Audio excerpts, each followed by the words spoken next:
Hello everyone. Back again with film recaps. In this video, I'm going to recap one of the horror mystery films from 2017, titled Veronica. Before we get to the storyline, I'd like to wish everyone a happy and great day. Without further ado, let's get straight to the storyline.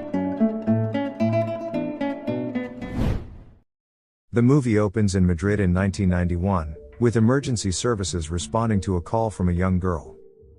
Her desperate voice says, "He is inside," although she cannot explain what is happening. A patrol car rushes to her apartment, and upon their arrival, they find the house wrecked. They discover a tumbled crucifix, and follow a trail of blood, where they hear a terrifying noise from inside a room. As the cops enter the room, they are confronted with a horrifying scene, that we don't know what it is. The scene then shifts to a flashback from 3 days earlier, where we see a 15-year-old girl named Veronica waking up in the morning. She goes to wake up her siblings, twins Irene and Lucia, and her little brother, Antonito. It turns out that their father recently passed away, and their mother has to work hard to support the family. Due to this, Veronica has the responsibility of caring for her siblings and handling the household chores. All the siblings have breakfast, and get ready for school. Before leaving, Veronica enters her mother's room, and steals a picture of her late father. It is evident that she misses him dearly. Following this, the siblings leave their house, and we soon learn they attend a Catholic school. Later, while Veronica is in class, her best friend, Rosa, sends her a ball of paper asking her about something, and both girls seem excited. Meanwhile, the teacher is giving a brief session about eclipses. She explains how some ancient cultures used eclipses to stage human sacrifices, and summon dark spirits. After the class is over, the teacher and students head out to the rooftop to witness the solar eclipse. On the other hand, Veronica meets up with Rosa, who says that she has invited another girl named Diana. Veronica is upset that she involved someone else without asking her first, but Rosa explains that Diana recently lost her boyfriend in a motorcycle accident, and she wants to talk to him. The three girls secretly head to the school basement.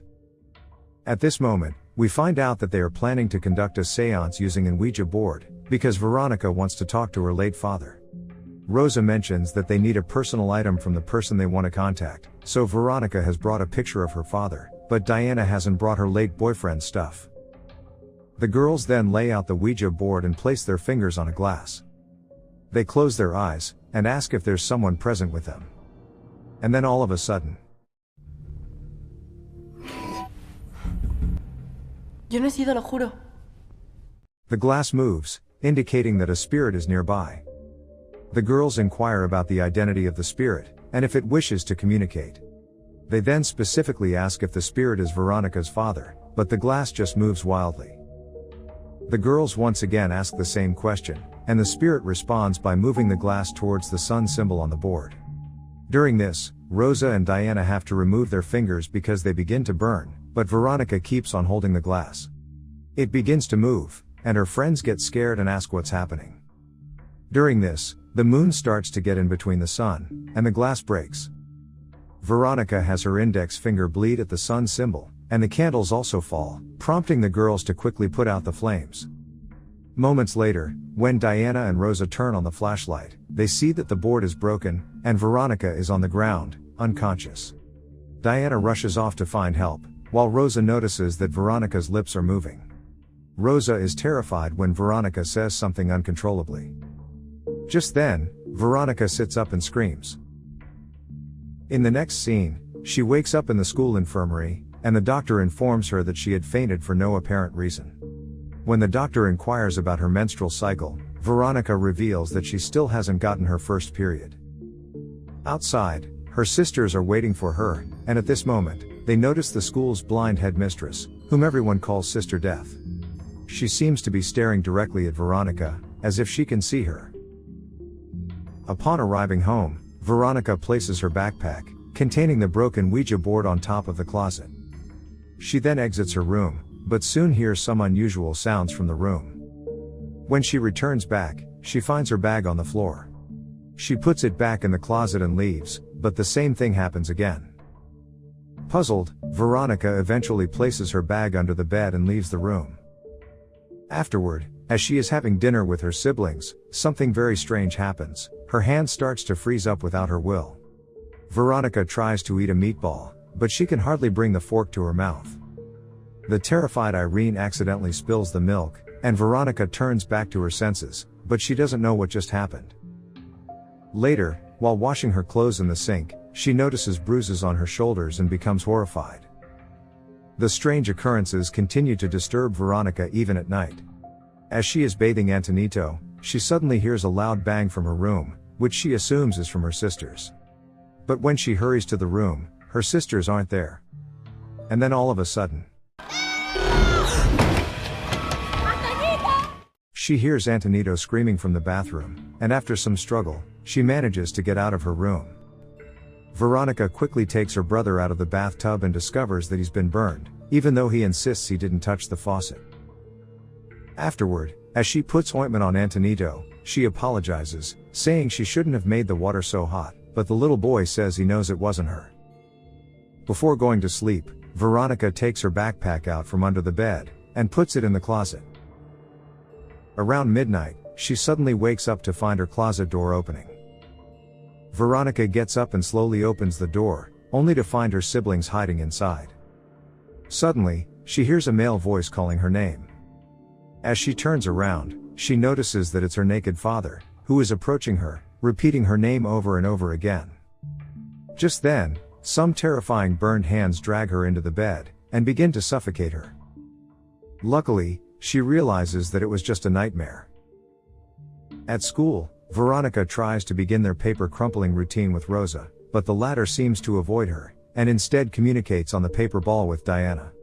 Realizing this, Veronica asks for permission to go to the bathroom. But instead, she heads to the basement, where she retrieves the picture of her father. At this moment, the headmistress, Sister Death, is there, and she asks Veronica what she is holding in her hand. Startled, our girl wonders how she can see, but Sister Death responds that one doesn't need eyes to see everything. She claims that what they have done is very dangerous, so Veronica claims she only wanted to talk to her father.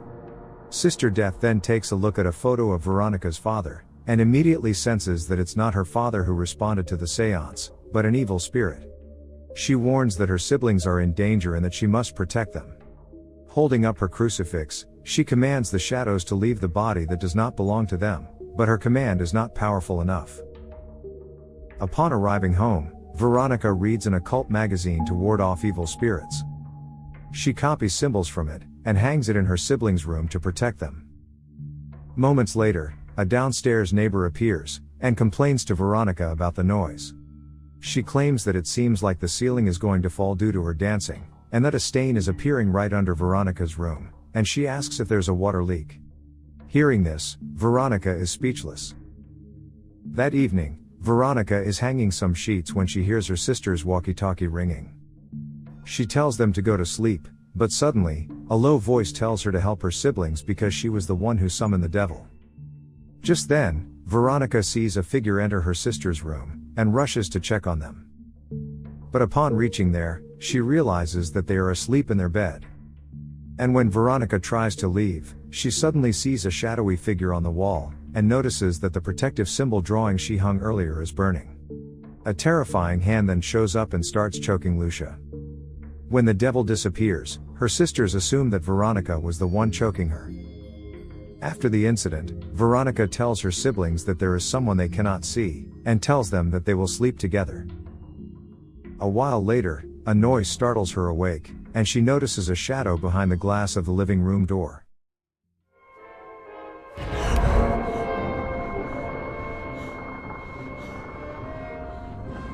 However, it turns out to be their mother, who is startled to find mattresses in the living room, so the little girls tell their mom that someone has entered their house. Once the two are alone, Mom tells Veronica not to put strange ideas into her siblings' heads. Veronica argues that the mother is never at home, and she reveals that she accidentally came into contact with a spirit by playing the Ouija board. She just wanted to talk with her father, but Mom doesn't believe in this, and asks her to grow up. The next day, Veronica is awakened by her sisters, who claim to be hungry. To her horror, they suddenly start biting, and eating her arms, while Antonito begins choking her.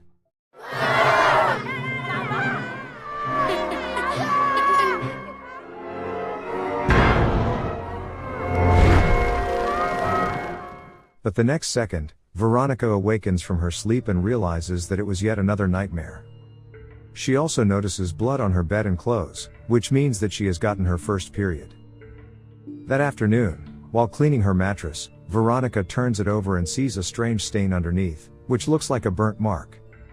She then goes to Antonito's room, where she finds him with a book. She asks him what he's doing, as he doesn't know how to read. However, the boy clarifies that his father comes to him every night and reads to him. Terrified, she tells her brother that if Dad comes again, he should cover his ears and shout her name loudly. She then lifts Antonito's mattress, only to find the burnt mark in the shape of a human.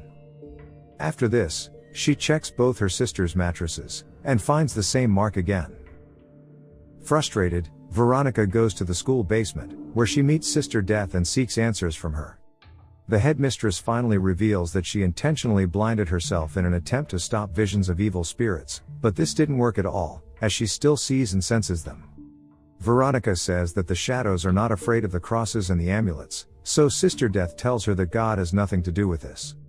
Veronica have to make the spirit leave through the same door it opened, and bid it a proper goodbye this time.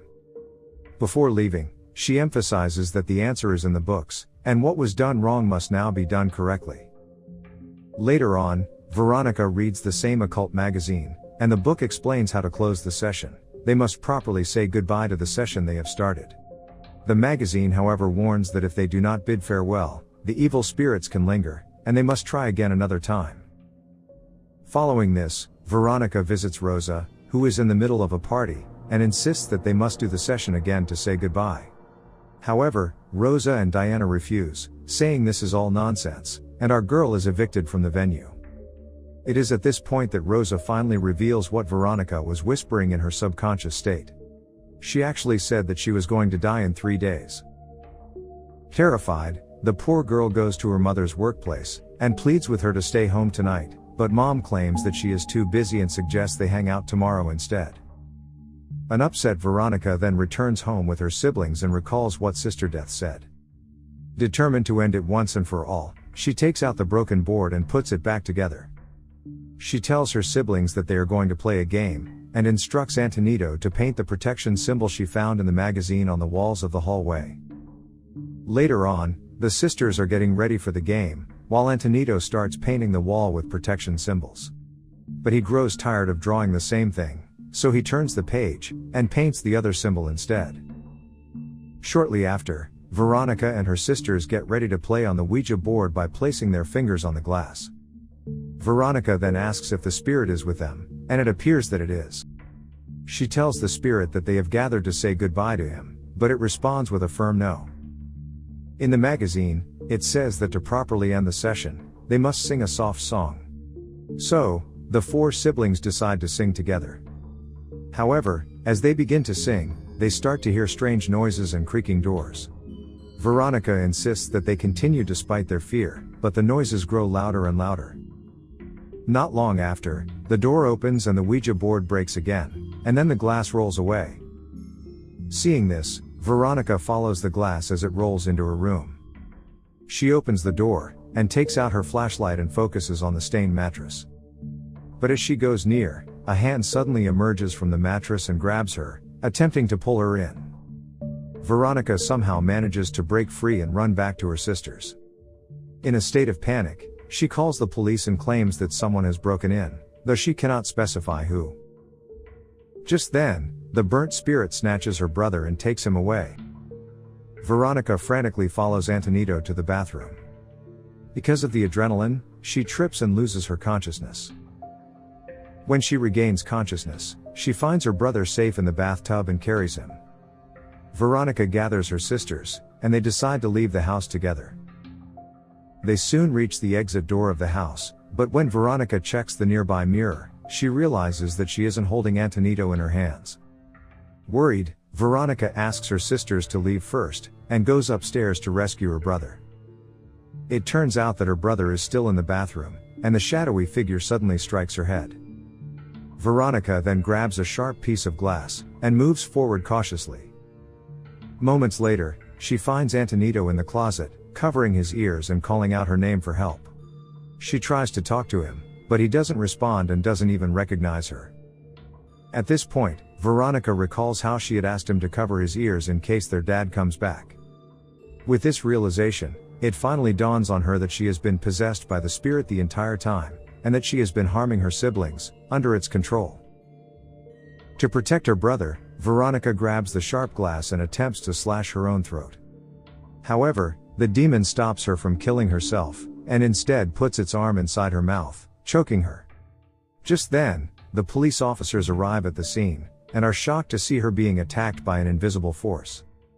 One officer rushes to pick up Antonito, while another calls for paramedics to attend to Veronica's severe injuries. Outside, the mother awaits Veronica, and cries upon seeing her in a horrifying condition. Upstairs, the chief detective finds a photo frame of Veronica on the floor, but he soon drops it, as it mysteriously burns his hand. Here, the lights suddenly come back on, and the detective then gets word over the radio that Veronica has passed away. We also see the portrait of Veronica, whose face slowly burns away. In the final scene, it is explained that the film is based on real events in Spain, in which an officer was certified to have witnessed paranormal activity. The epilogue reveals that 2 officers had to leave the scene due to nausea, while the chief detective was transferred 2 months later because of the case. Okay guys, that's all the recap of Veronica 2017. Thanks for watching. See you again in the next video.